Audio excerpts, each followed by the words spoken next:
Well, hi, I'm Scott. I'm one of the pastors here at Marco Presbyterian Church. And in fact, I'm standing on the platform here at our church in our worship center. And from this platform, we read multiple times over the last 14 months from a particular psalm, and that is Psalm 46. And the reason that we read from that psalm is that we are consistently reminded of how God is our refuge and strength, even in the midst of constant changes, both geographically but also politically.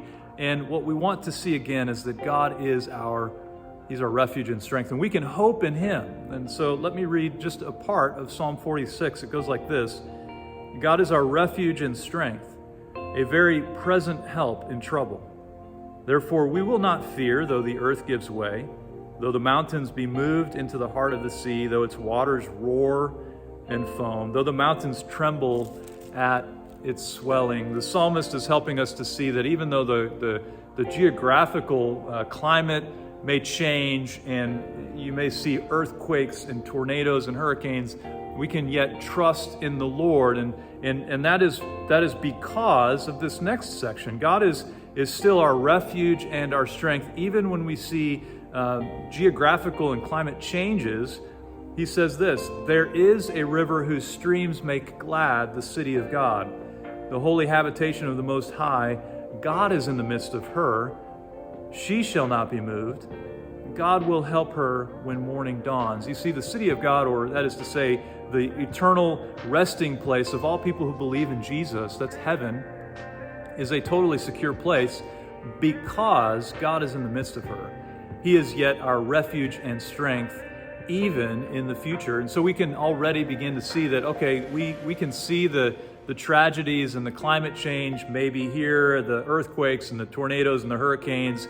That's fine, and we'll give that to scientists and our own experience and observations. We can see some of that happening, and it did. This is thousands of years before now, and even 1,000 years before Jesus, these things were happening. And so what the psalmist is reminding us of is that even in the midst of those geographical and climate changes, God is yet our refuge and strength. But he goes further than that, and he says something more, that the nations rage, the kingdoms totter, and yet he utters his voice and the earth melts. The Lord of hosts is with us. The God of Jacob is our fortress. He's our refuge and strength, and now our fortress, even in the middle of political changes. And what a better time than right now to remember that God is yet our refuge and strength, even in the middle of political changes.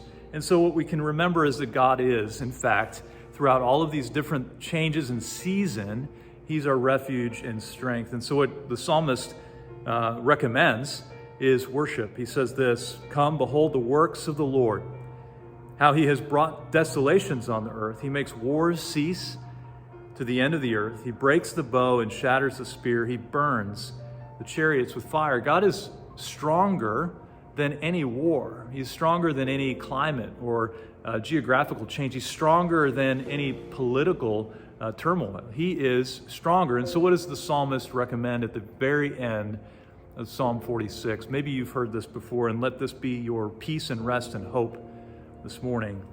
He says, be still and know that I am God. I will be exalted among the nations. I will be exalted in the earth. The Lord of hosts is with us. The God of Jacob is our fortress. You see, if you believe in Jesus, if you are a child of God, if you're a part of the community of faith who believes that Jesus is the Savior, then not only is God your refuge and strength, but the Spirit is in fact present with you right now. And He can calm you, give you peace. He can remind you of who God is.